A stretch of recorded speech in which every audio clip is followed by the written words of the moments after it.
Olá, seja muito bem-vindo então à segunda parte da nossa aula sobre tendinopatia do calcâneo. Então agora nós vamos entrar direto no quadro clínico e no tratamento desses pacientes. Então vamos ver. Quadro clínico desses pacientes. Dor no tendão calcâneo que normalmente é de 2 a 6 centímetros acima de sua inserção. Nós vimos lá na aula passada, na primeira parte dessa aula, né? Que essa é a região hipovascular que normalmente aparece o problema e que a gente está falando aqui de um problema crônico degenerativo, tá? A dor normalmente é pior no início e após a atividade. Então é muito comum, por exemplo, o paciente com dor, com tendinose de calcâneo, amanhecer com dor no tendão. E com o passar do tempo que vai se deslocando, a dor melhora. Ou então, quando vai praticar atividade física, uma caminhada ou uma corrida, por exemplo, ela no início é dolorosa, depois a dor é aliviada, passa, e no final do treinamento ou após o treinamento, a dor vem forte, incomodando bastante esses pacientes.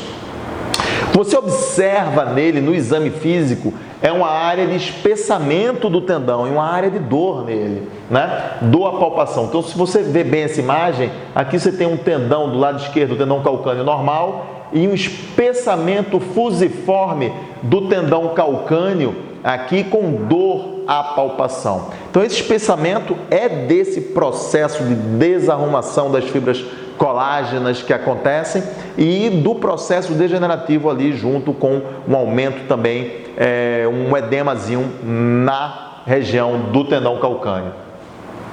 E essa dor é agravada pela flexão plantar sob apoio, ou seja, toda vez que a pessoa caminha, faz essa flexão plantar, quando corre principalmente ou quando salta, enfim. Então, todas as atividades esportivas, essa dor, a exigência de flexão plantar sob apoio vai acontecer e a dor vai surgir. Então, essas são as queixas que você vai ouvir dos pacientes e o que você vai ver é justamente esse espessamento do tendão. Pode ser nos dois pés ou pode ser num pé só. Então, tratamento desses pacientes. Olha só, primeira coisa, quais são os objetivos que você tem que ter no tratamento desses pacientes portadores de tendinopatia de calcâneo? Primeiro objetivo é tirar o sintoma dele, aliviar o sintoma. Que recursos você tem para alívio dos sintomas da tendinopatia? Depois, melhorar a flexibilidade e o fortalecimento. Na primeira parte, eu falei dos fatores que havia como fator de risco ali, redução da capacidade motora, né? Especificamente flexibilidade e força do tríceps oral, força sobre esse tendão, capacidade desse tendão de dissipar energia, de ter resistência tênsil, né? Então é necessário fazer exercícios de alongamento para ganhar flexibilidade dele e o fortalecimento muscular. A correção postural, falei também na primeira parte da aula, né, no primeiro vídeo, que as alterações posturais são fatores de risco, são fatores etiológicos para o desenvolvimento de tendinopatia do calcâneo. Então, se você tem um paciente com um pé plano, um pé cavo, um retropé em valgo, um retropé em varo, é fundamental o tratamento dessas disfunções, principalmente se essa disfunção for a diferença de comprimento de membro inferior. A adequação do treinamento, ou seja, se ele tem um mecanismo de corrida que não favoreça o tendão calcâneo, como eu falei na primeira aula também, a entrada no solo com o antepé vai exigir muito do tendão calcâneo no controle da descida do calcanhar no solo. Então, é um tipo de ação excêntrica de controle dessa descida do calcâneo que exige muito dele numa atividade muito repetitiva, como a corrida, né? E o uso do calçado adequado, porque tem muito a ver também a hiperpronação com a tendinopatia do calcâneo. Então, o calçado que contenha essa hiperpronação é muito interessante que se tenha. Então, como será organizada a sua sessão de fisioterapia? Então, vamos organizar essa sessão agora. Primeira coisa que você pode fazer, isso é uma sugestão. O que eu vou falar aqui, obviamente, não é um protocolo, de jeito nenhum.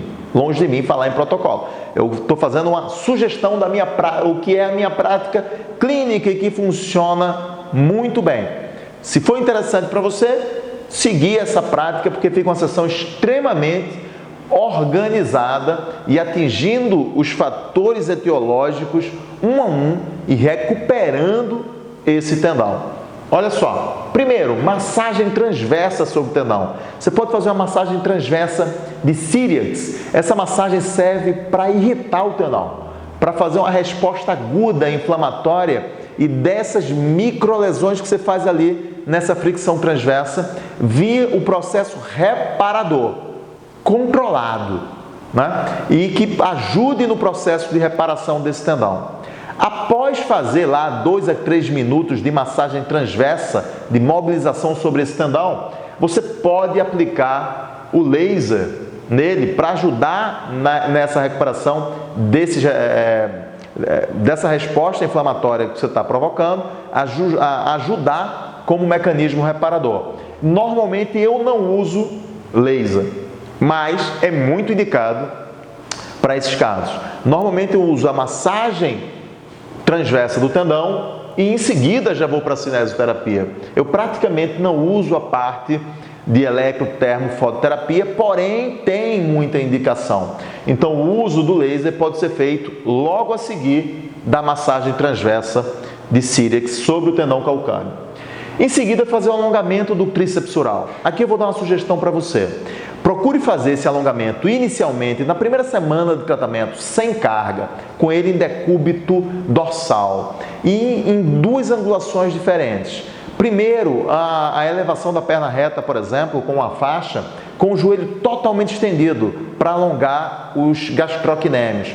Em seguida, fazer uma sequência de alongamento com o joelho levemente flexionado para enfatizar o alongamento do sólio. Então você faz um foco sobre o gastrocnêmio e depois um foco sobre o sólio para ganhar a flexibilidade seletiva desses 2 músculos que vão lá compor o tendão calcâneo. Então é extremamente interessante você fazer o alongamento dessa forma. Você pode, em seguida, começar a utilizar os alongamentos em carga, até alongamentos com o paciente em pé com inclinação anterior de tronco, por exemplo, pode usar um plano inclinado, enfim, utilizar carga sobre o tendão em alongamento. Mais uma vez, fazer uma sessão de alongamento com o joelho totalmente estendido para focar os gastrocnêmios e em seguida um alongamento com o joelho semiflexionado para focar o músculo sólio. Então faça essa ação seletiva sobre esses músculos, a flexibilidade seletiva deles, você vai ter um resultado muito mais interessante.